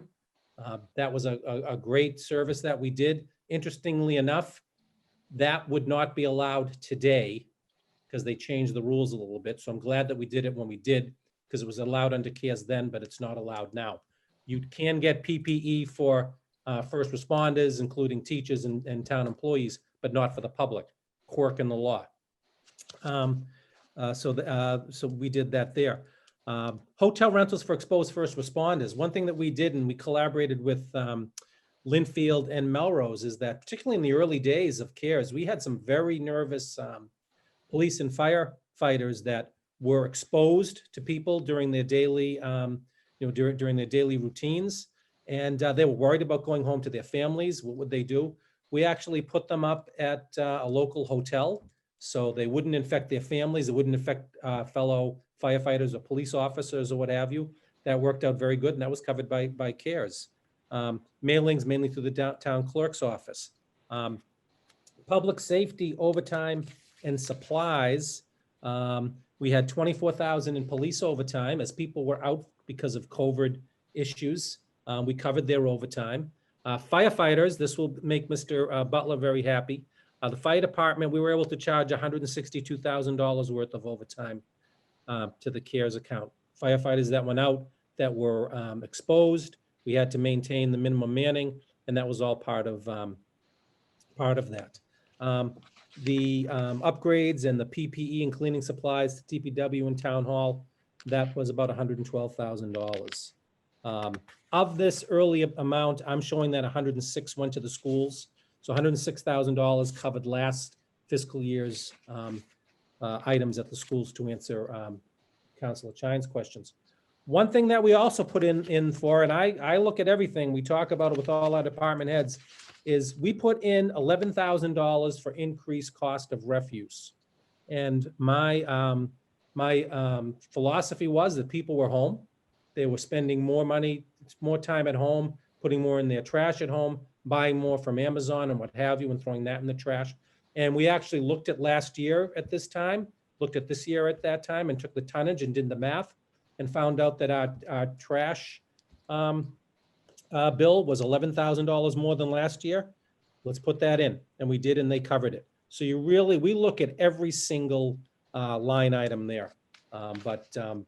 So of that 641, that has been come into the coffers. That's part of our free cash. I would look at it because we covered other items. We have another big submission going in to CARES and to FEMA, which will cover all of these other items and backfill, like we said. So I think we've done as much as we can at this point. We are always looking for other grants. In fact, we got a $50,000 grant from Governor Wong. Rep Wong was able to get us that, and that's going to help us cover some nursing overtime, and particularly for contract tracing. And that grant is good through June 30th. So things like that will help going forward. We got laptops for our staff at the town hall that didn't have them because they're working remotely. So we've really looked at about everything that we can to cover. And I'm hoping that this lasts, again, past December 30th. And that's a huge issue. Thank you. Steve, I got off Doug really quickly. So sorry, Doug, you didn't even have a chance to wrap up or conclude anything. Or did, I know Jonathan has a question. Does anyone else have any questions for Doug? Jonathan? Thank you. And thank you, Superintendent Lyons. Before I ask the question, I do just want to say, as a parent, seeing sort of what the kids are doing right now in school firsthand, the department is doing, I think, an incredible job under the circumstances. And I really am grateful to the work that you and your team have done, that every teacher in the district has done, that the school committee has done. We certainly have a long way to go in this crisis. But as I look at the education that, my small sample of kids are getting right now compared to, what I see in some other communities, I think you've all done a really extraordinary job. My question, I wanted to reflect on the comments that Chair Purcell made around sort of the social and emotional impact of the crisis, because I do think that that's real. And I think you can draw a straight line between anxiety about COVID manifesting itself in sort of the behavior that we see in our children and the concerns that they have, as well as the educational impacts that come from being isolated. And, I'm curious, Superintendent Lyons, Town Administrator Mayo, if we've looked at whether there's the opportunity to seek reimbursement through the CARES Act or through FEMA for some of those kind of social and emotional support costs that we're incurring because of COVID. So I don't know if this is a direct challenge for Steve, but I'm quite sure that Steve can get this into a grant application for reimbursement in some way, shape, or form. But all joking aside, Jonathan, I think it's something that we need to continue to talk about, and I do think there is counseling that's happening both in school and outside of school. That is one concrete example that relates to our budget, right? And I do think contracted services that are not part of our regular budget, but we are supporting students differently than we did just a short time ago. And and I'm sure that we will talk to Steve about this tomorrow. And I know that I don't want to speak out of turn in regard to the work that Christine Mufagna is doing with Tom Walsh, but anything that can be reimbursed through CARES or through FEMA, we are making application for it. And so that I can assure you is happening. Great. No, and certainly I just, obviously we're able to get reimbursement for sort of the direct kind of non-behavioral healthcare costs that come out of COVID. I would put sort of the time that we're spending on social and emotional health for our students as part of that bucket. I think that's part of healthcare. So I appreciate all the work that you're doing on that, and hope that's something that we can see some reimbursement for. No, I appreciate the kind words, and I think we'll do our best to work to monetize that and get reimbursed. Thanks, Doug. Evan, I see you have a question. Thank you, Madam Chair. I just, and I assume this is a question for Doug. I sort of want to hear about any discussion that's happened with respect to, any talk about reduction in FTEs in the schools. I know that makes me sort of the skunk at the picnic, but for example, my girlfriend is a corporate accountant at a commercial flooring company, and they're doing about, 50% of standard volume in terms of standard revenue. And has there been any hard look? I understand, some of these increased expenses due to COVID, they make a lot of sense to me. You're going to have that shift. Has there been any look in terms of, and is there a dollar value on it in terms of reduction of FTEs, and how much have we done to really look at what's necessary in a COVID world, and how much of our current staffing can be looked at in terms of, I know it's not a fun conversation, but in terms of reductions there? No, I think it's a question that we're prepared to discuss, Evan, and I appreciate the ask. I think Christine Mufagna can kind of weigh in and let you know about kind of furloughs that have taken place, and also FTEs that we may have outstanding and also reallocated positions that we've had as well. So, sure. So we've had about 11 staff members due to COVID and family obligations. They've opted to take leaves this school year.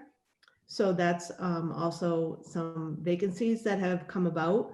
And we've really looked at all of the positions in the schools, paraprofessionals, teachers, tutors, extra duty work.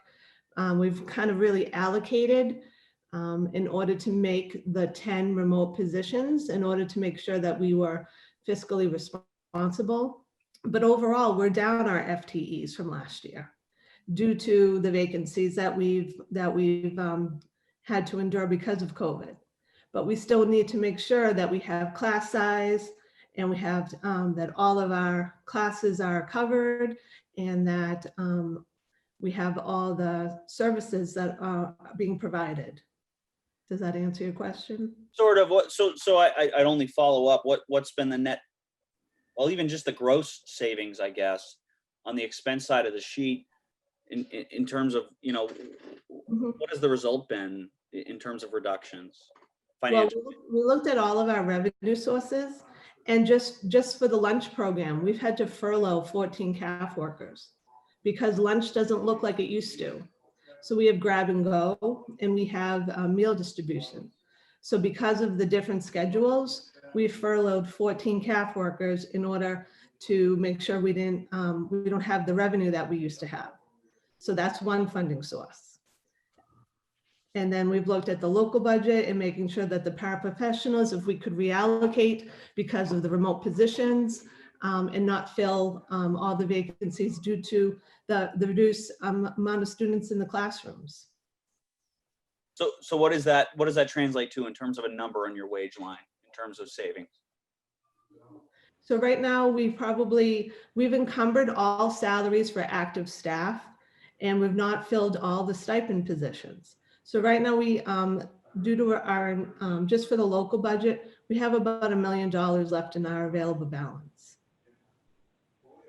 So I think, Evan, you're asking, so what's the plus minus? What's the savings, if I understand you correctly? And so I think, you know, I can follow up with you and give you an exact number. We don't have an exact number prepared for this evening in regard to by department, what the saving is for our furloughed cafeteria workers, or what our outstanding positions that have yet to be filled, what that total cost savings is, but we can provide that to you. But also too, it's important to know as the programs and the participation increases, we'll be bringing some of those staff members back and filling those vacancies. Just a quick sort of follow-up on Evan's question. I guess I'm trying to understand, what have we had, and maybe you mentioned it before and I missed it, but is like the various and sundry teachers who are not sort of fully occupied. So I'm assuming, like, you know, the gym, the art, the music, all those, did those get furloughed, or are those still on and doing something else? Everyone, Doug, everyone is scheduled, and everyone who is a 1.0 FTE is working as a 1.0 FTE. So for example, our services, we're offering a number of classes and specialists remotely. And so Christine alluded to our stipended positions, but in regard to our full-time equivalents positions, all personnel that are in those positions are working in full-time schedules. Even if they can't do their jobs, even if they can't do whatever it is that they were essentially hired to do, they're just doing something else. They're just or are they able to do it? So their job is still their job, Doug. So they may not report to the building and execute it the way that they used to, but that they'll be assigned to teach remotely. They'll be assigned, you know, to work with cohorts of students. So everyone is assigned and working a full-time equivalent slate that is consistent with collective bargaining agreements. So there's no one that is, for example, that is under scheduled. Okay. Evan, did you have another question or comment, or is that this from before? No, just a follow-up. So Doug, net from FY20 over FY21, have you reduced your FTEs? Do you have more FTEs? What's that? There's a way to calculate that number. I'm Yeah. trying to get to that. It is reduced, Evan. All right, so what's that figure? I don't have that exact number. I can provide that with the total budget number as well. That's right? fine. I just love to see sort of everybody's endured pain, whether you're a private sector organization or a public sector organization, right? And so that number, especially in a school organization, right? That number is immensely important to sort of put under the microscope the kind of impact COVID has had in staffing and you know, what's more important to a school than teachers, right? Or you know, other staff in Unit B, Unit C, all that stuff that you guys have going on. That to me just sort of helps me measure the impact that COVID has had on your staffing levels. And I don't want to, you know, I don't want to understate the importance of some of the counseling, the social emotional stuff that's going on with COVID, because if it's real for adults, like we know it is, it's real for students and teachers for that matter. Everybody's sort of struggling with this new lifestyle we're dealing with. And so I don't want to discourage that sort of additional FTE, but I also want to look at what we may not need in this new normal. So I just want to sort of be able to quantitatively measure that. Yep. So thanks, Doug. Doug, can I jump in for a minute? I think one other thing, it's a valid question, Evan. We also need to understand what are things we're doing now that we didn't have to do in the prior year that requires some of these teachers to stay on. They may not be doing exactly what they're doing now, but other functions have come up that need to be performed in this new world order. So I think that's a factor to consider, that as you put the information together, Doug, are there things that people are doing this year that we didn't even think about having take place last year as well? Well, I've just addressed that, Mike, and so I'm not trying to understate that, but I'm also trying to look at the other side. Like there has to be some impact where we have to make difficult decisions, not just the ones, you know, not that it's easy to add funding and add positions, but I think, you know, we got to be looking at the net number here. And yeah, I mean, I said that at the beginning of my comments. I appreciate that, Yeah. Mike, and so I just want to make sure I'm clear that the expense side is going to go up in an unexpected way, but how are we looking at the revenue side really diligently? I just how we can offset. I don't disagree with it at all. I don't, Evan. I really, if I made it sound like I do, I don't. I think you're just going to make sure you look at all aspects of it.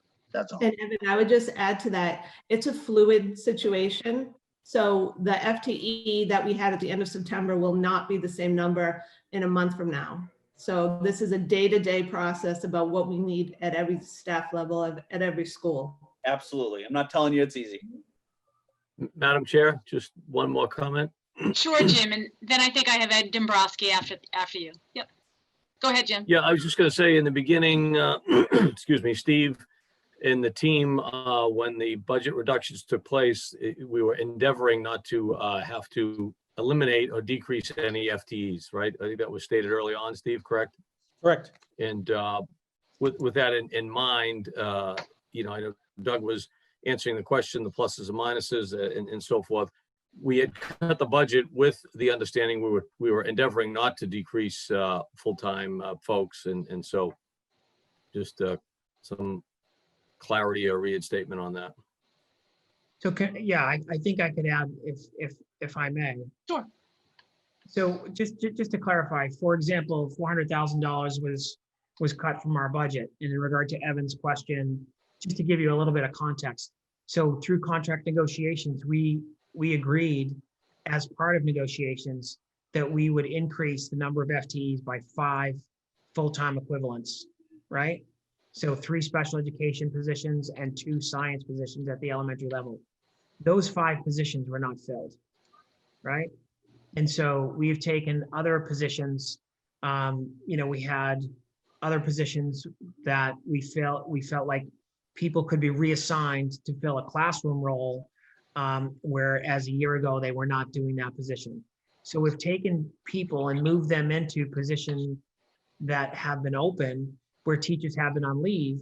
So in regard to maintaining the FTEs, if we have a teacher on leave, we're maintaining that FTE, but the teacher's not currently working in our system.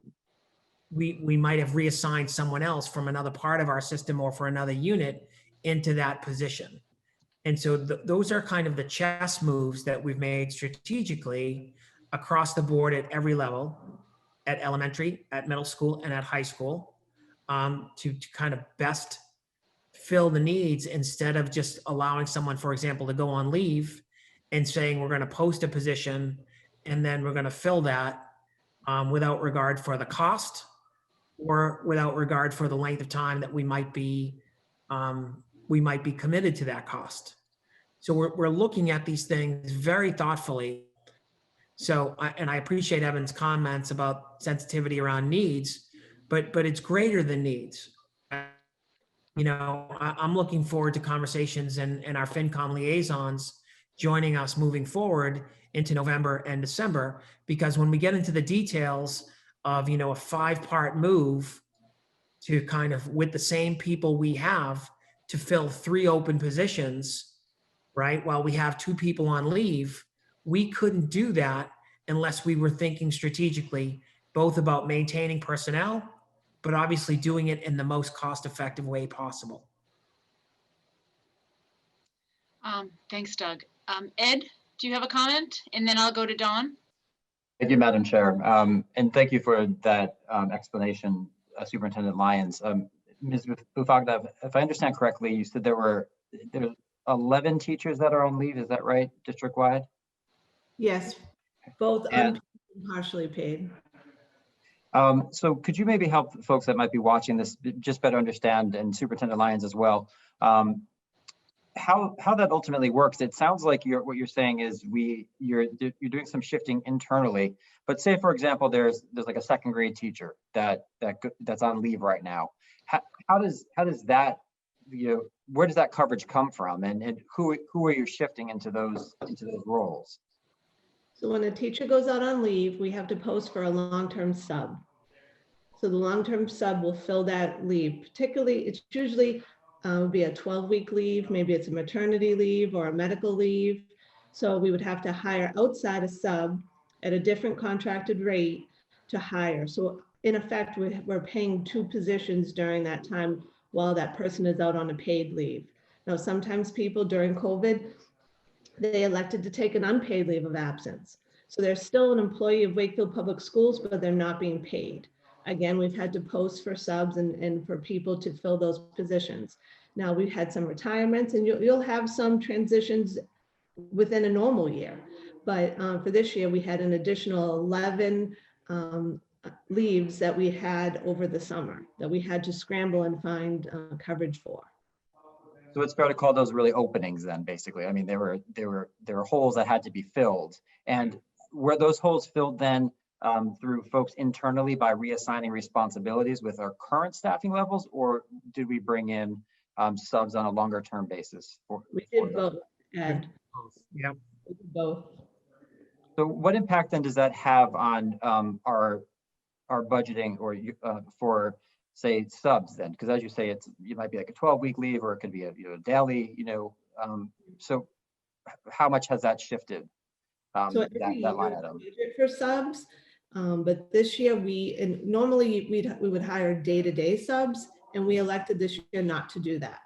So we've tried to work within the new schedules, so we would only have to hire the long-term subs to fill the holes for the people on leave, but try to hold back on any day-to-day subs that would have to fill for like a daily absence. And I guess just again, going back to the elementary example, if there's an elementary teacher that's out for the year, then the person that's filling that, just in terms of the quality of education, how does that, how is that measured or gauged?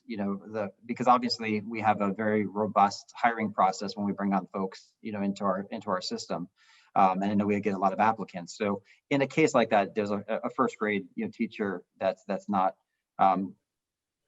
that's on leave now. How do we deal with that to make sure that the caliber of the person that's filling in that role is on par with the teacher on leave? So we would onboard them like we would anyone else. So when someone fills a vacant position, even a long-term sub, we provide them a mentor, right? to kind of support them in their transition. We also provide them professional development and all the support that they need to make sure that they have everything and are as prepared as they need to be to do a great job for our kids, right? And so we're looking at the same qualifiers as we would if we had not a teacher on leave, but if we had an open second grade position. We would look that the candidate is certified, we would look that they're highly qualified and have experience, and we would look that they're a good fit and can offer value both to our system and to our students. And so they're brought on board the same way we would any new employee, right? And at the end of a teacher's leave, if a teacher's on leave through FFCRA, the Families First Coronavirus Response Act, right? So FFCRA, if someone's on leave for FFCRA for a given number of weeks and they return, then that person filling that role may revert back to the position that they vacated. Or if they were a long-term sub, then they might kind of revert back. If there's a need or an open position in the district, we might try to move them into another position. And if not, they leave the district. Okay. Thank you both, and thank you to the school committee. I know that these have been challenging times, and I think that you've done a very good job in navigating something that's very difficult to navigate through. Thanks. You're certainly welcome, Ed. Thank you for the question. You're muted, Ann. Don, you had a question or a comment? Sure, yes. So it was mentioned that we did have furloughed staff. Presumably those staff would have applied for unemployment and being self-insured for unemployment. I would think our unemployment costs would have gone up. And I may have missed it, but I don't recall seeing us including that in some of the COVID costs or reimbursable expenses. I can answer that, Ann. We did not receive any unemployment requests from the state, any bills from the state, I should say, until around August, since COVID started. So it was not in the first submission, but yes, it will be the ones that are COVID related will be in the second submission. Okay, good. Thank you, Steve. I might point out in unemployment, we had probably get at least one a day that is a fraudulent claim. So we're dealing with that too. Right. Thank you all. Steve, I think I'm heading it back to you, the economic rebound and future forecast. Okay, much more fun to talk about, right? Next slide, please. So as I've mentioned too, we've had a lot of discussions about this with the Finance Committee and the Town Council, and please jump in, members of that. There's a lot of different views on what type of rebound there's going to be. Some people are V people, think that revenues went down almost straight, and then we'll go back up almost straight. There are other people that are U people, and U people think that revenues went down straight, will kind of be down for a while, and then we'll go skyrocketing up straight again. I don't like V or U because it makes me think of Villanova or University of Villanova, which beat Georgetown in 1985. So I hate both of those. I am more of a Nike guy, a Nike swoosh Watch that, guy. Steve. I know, Joe. That was for your benefit. I thought it was. I am a swoosh guy, and I really think that the economy went down, and it is gradually going to go up over the next few years. And we talked a lot about this. Next slide, please. As we kind of went through, kind of forecasting for future years and what we see. So depending on the shape of the rebound, we think that state aid, hopefully after this year, will increase at steady 4% levels. That's not great. That's okay. There is a lot of people that are a number of people that think that there is still hope for the Student Opportunities Act. In this fiscal year, I think not, but there are some people that hold on to that hope. We do think that local receipts will rebound in fiscal year 22, particularly if there's a vaccine. But remember, we're bringing that from 6.25 million to 7 million. if it goes up that much, not jumping way back up to that $9 million range that we had before. So that's still low for 4. New growth, we do think that is going to continue. There is still a lot of activity going on in Wakefield. And the power line, you know, we expected that to contribute 1.6 million to new growth. To date, it's about 400,000 towards new growth. So that's something that's in there. One thing that was very important to the Finance Committee and to a lot of comments that I've received, and I think the Town Council as well, is returning $2 million in capital, going back to the $2 million level, if not in the spring for this fiscal year, for next fiscal year, because we were too far down in the dumps there for years and the expenses just get higher. Maintaining a 3 to 4 increase in overall budgets, that is going to be a challenge. We might be looking at 2 to 3 or 2.5 or something like that. So that's something that we're going to have to look at over the next few years as things go through. And we do know that reserves could diminish over the next few years, but that's what they're there for. And then they will rebound. And I know that Dan Sherman's going to talk about that as well. There was some discussion about this. What are the COVID-19 new normal costs? Whether it's in social welfare or, you know, long-term PPE or changes in what we do. So that's something we need to be aware of. Changes in how we arrange classrooms, how we arrange offices. Federal funds, there's still talks about more federal funds. Who knows if that happens? One thing I will say that we do have in our repertoire is that we have been very good about fully funding our OPEB obligation every year. That is embedded in our budget. It's $1.6 million. We are holding that in that budget, in the health insurance budget. We will not appropriate out of there, probably not until the spring, till we see what happens when all the dust settles. So that is a hard spot in our budget that we can look at and we can think about. Although we fought so hard to get that into the budget, and it's a big part of our bond review. Bond counsel really, the rating agency think that's fabulous, but that is something that we have in a pinch to look at. Next slide, please. And I think, Madam Chair, if there are any questions on that, we'll turn it over. I think Dan Sherman's going to take over here. Steve, can I just say very quickly that I know you've talked about the forecasting subcommittee and what a phenomenal job they've done from FinCom on Dan Sherman, Doug Butler, Gerard Lehman, Joanne Riley, and Brian Cusack to give us these numbers so we can look out. So thank you all for that. They are very interesting and fun meetings, let me tell you. Thank you, Ann and Steve.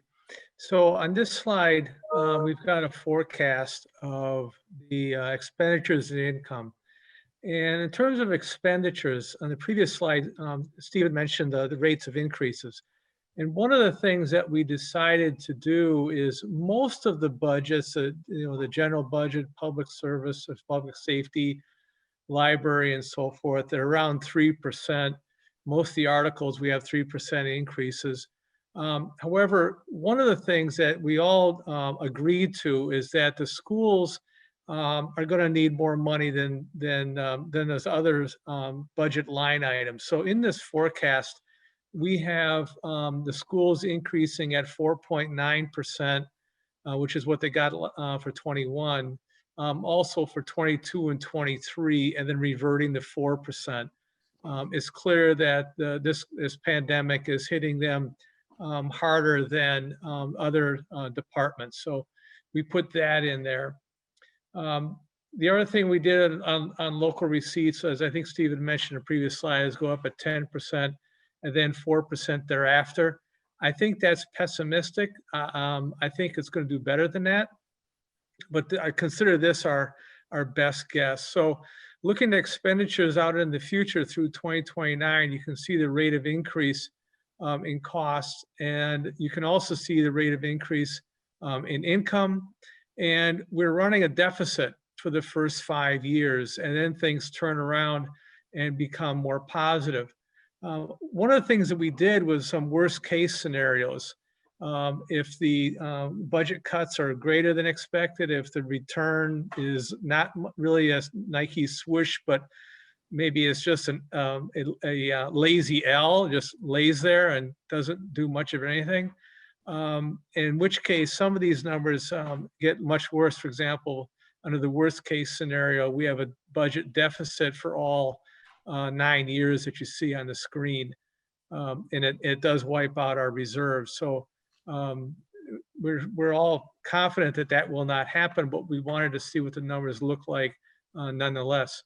So as a percentage, you can see the increase in income is higher than the deficit, than the increase in costs, which leads us to a positive result in 2026 and then beyond.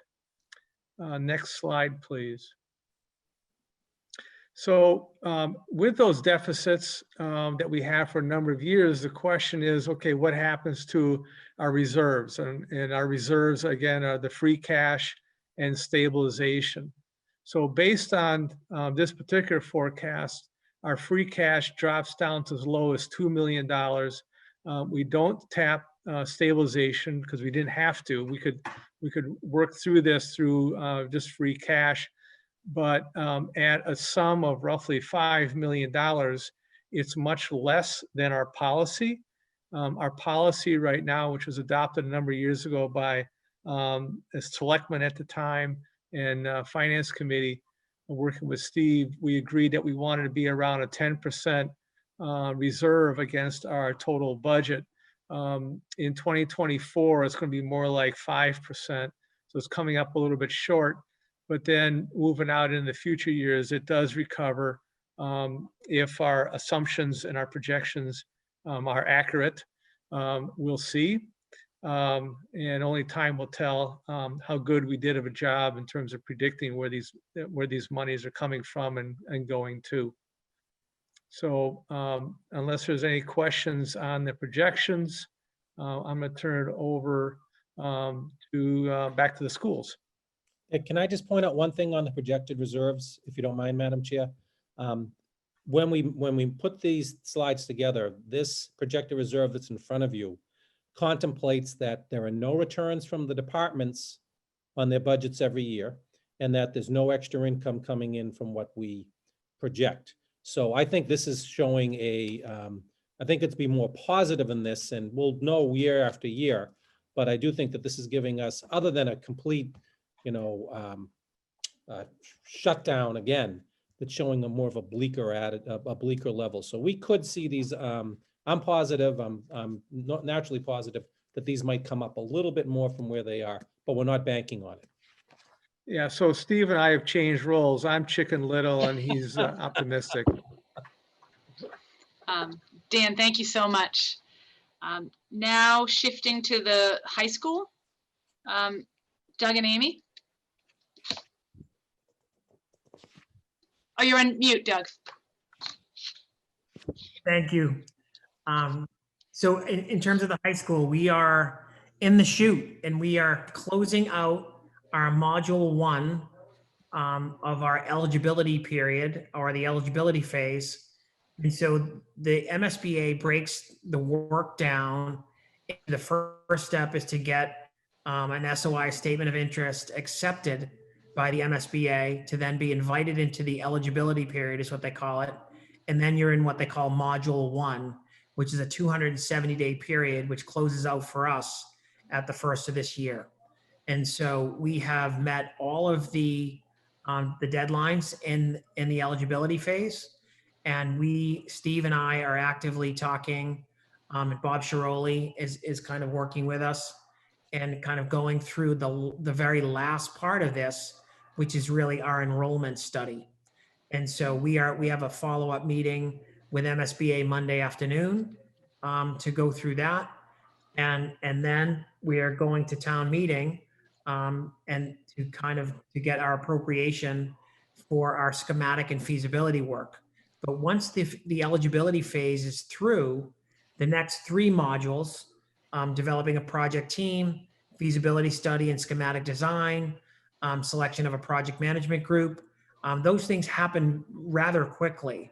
And I think due to the good work that we've done to prepare for this, we've updated a lot of the pre-feasibility work with Warren Whittier. So we had a full assessment done of the high school in 2016.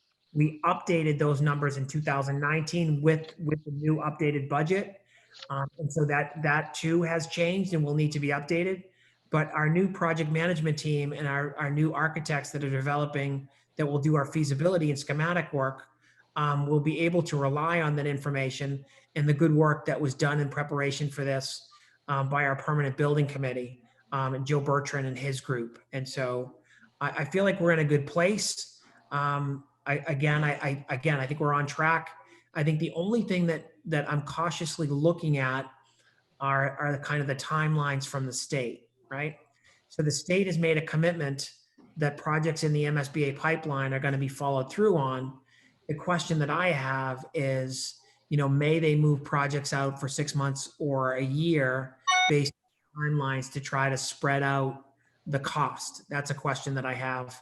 But that's what I have to report right now in terms of the work that we're doing at the high school. I think it's all very positive. Steve, am I missing anything? No, I think you hit everything right on the head. Great. Doug, thank you so much. Thank you. Seeing no hands up for questions or comments, I'm going to move it to Julie Smith-Galvin to talk about green communities across the board, how they're going to benefit us. Thank you. And I think we can go to slide 38. I really wanted to focus my comments on what the Green Communities Act is, but also really why we're talking about it now in terms of budget and forecasting. So next slide. So essentially, the Green Community Designation is a designation that's bestowed by the state on towns that meet certain requirements that have to do with reducing energy and environmental impacts. About 80% of the towns and cities in Massachusetts have already received this designation. We are a bit late to the game, as are many communities that are serviced by municipal utilities, because they were originally excluded from the program, and now there is a way to get in if any residents in Wakefield are serviced by a utility other than the municipality. And in fact, we have a few. So we are now able to get into the program. Next slide will give some of the benefits. Next slide.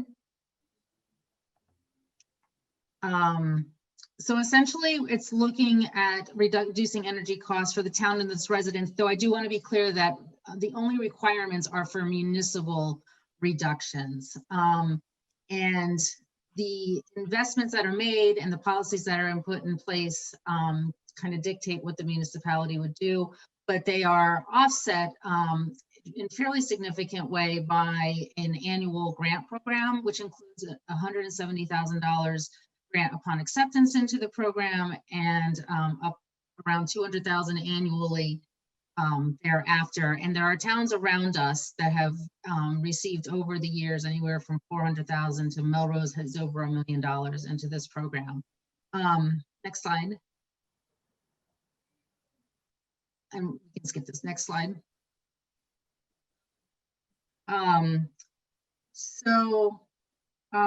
There are actually, go back to the last slide. Sorry about that. So basically what we need to think about here in forecasting, the timeline right now is that the Environmental Sustainability Committee voted to pursue this. Steve graciously set up a committee meeting this morning with, not committee meeting, but a group of the different department heads who would be involved in this. We went through, actually go to the next slide. We went through the 5 criteria to be accepted into the program. And one is adopting a zoning for renewable energy facilities. And related to that is some expedited permitting for renewable energy facilities. We actually determined this morning that the way our zoning is already written allows for this, because it includes not just energy generation, but it also is renewable energy manufacturing and research. And so we actually already have zoning for that. We will need to create a town energy reduction plan that will have to be adopted by the town. Essentially, we'll have a baseline energy plan for electricity and for vehicles, and we'll have to achieve a 20% reduction over the 5 years after we're accepted into the program. Similarly, have a fuel efficient vehicle purchase policy, and then any reductions in fuel and efficiency in vehicles factors into that energy reduction plan. And then we have to adopt a building stretch code, and that's for new construction only. That will have to go to town meeting to be accepted. But I think the reason that this is the right time to do this is given the school renovations, given some of the municipal solar that we've done, there's about a 2-year look back period as well. So as we're looking at some of our capital investments and new buildings, even building upgrades as we look at the DPW facility, even the public safety building, I think there are ways for us to capture some of this in that. I think that's about it. Just wanted to give a little preview of something that's going to happen. Some of the planning costs probably will be in the next fiscal year, particularly in terms of the setting the energy baseline, and then some of the kind of the long-term planning will happen in the fall of after the fall of 2021. Hopefully will be accepted into the. Great, thank you so much, Julie. Sure, thanks.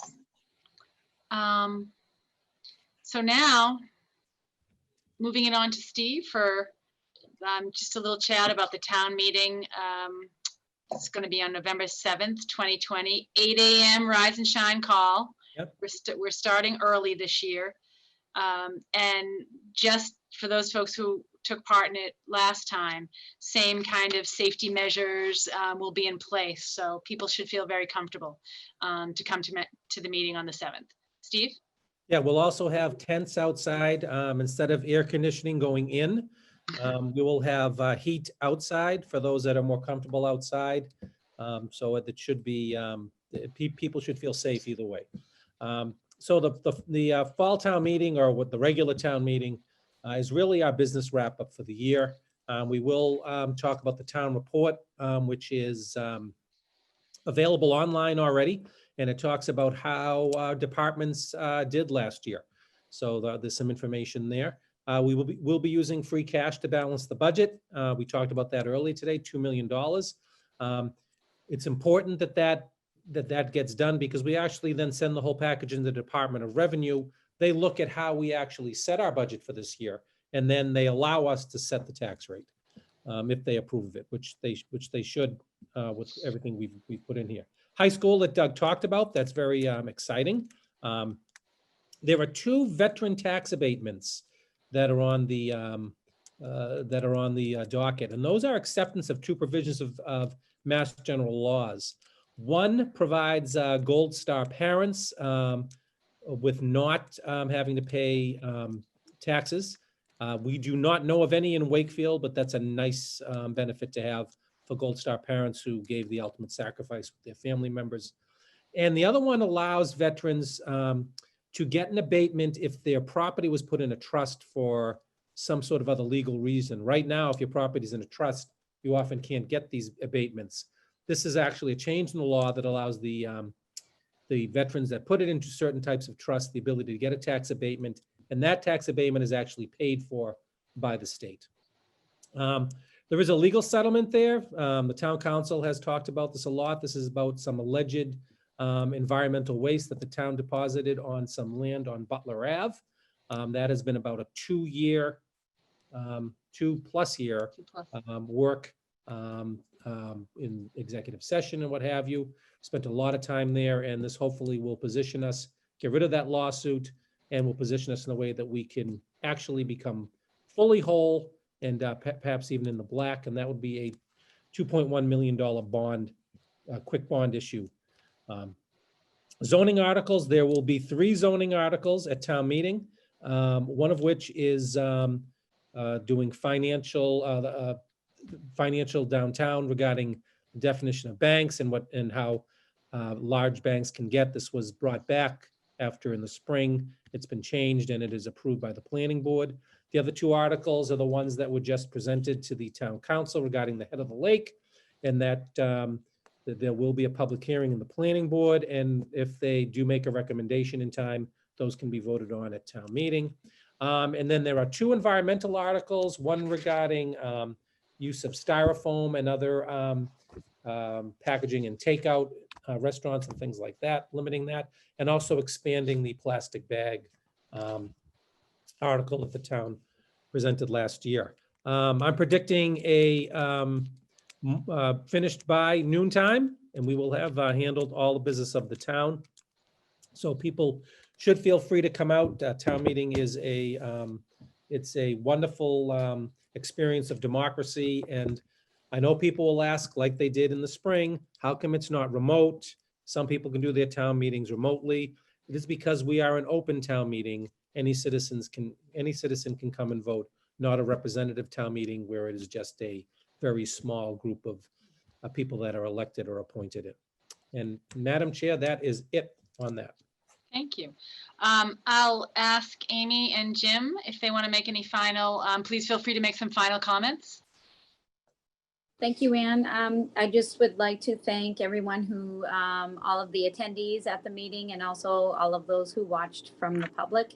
You know, speaking from the school side, I'm really looking forward to working collaboratively with all stakeholders involved as we move forward.